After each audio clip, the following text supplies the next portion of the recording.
At home right now, some parents are fuming mad after claims that a school bus driver turned off the engine and the air conditioning because of unruly students on board. Now the school is looking at what both sides are saying, and Dan Corcoran's live in Boynton Beach tonight. Dan?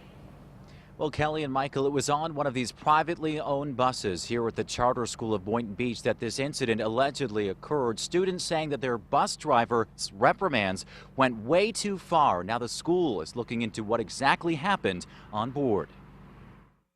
But he wasn't our driver. 14-year-old Taylor Snow rides the bus to and from the charter school of Boynton Beach every day. We were right there turning to that sign. But Monday's ride home, she says, was different. Kids were sweating. Kids were yelling at the bus driver. They're like, I just want to get home safe. Taylor and her brother say the school bus driver, who is not yet being identified, was irate and pleading with the loud students to settle down.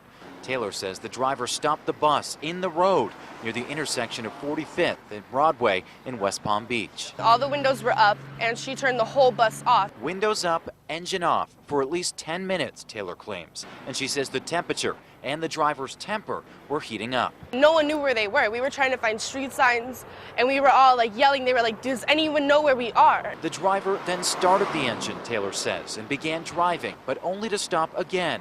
This time near the intersection of Belvedere and Jog Roads. Taylor called her dad for help. It's not a good mechanism for correcting kids, is not to sweat them in a box. Taylor's dad, Evan Snow, says he doesn't want his kids back on board, at least not with the same driver. If I left my dog in my car with the air off and the windows up, that something would be done about it and people would take action. The school says it's now thoroughly investigating exactly what happened. The family says it's looking to stop this from ever happening again. The interim headmaster at the school, Pamela Owens, told me that she's launching an investigation, conducting interviews with the driver and the students.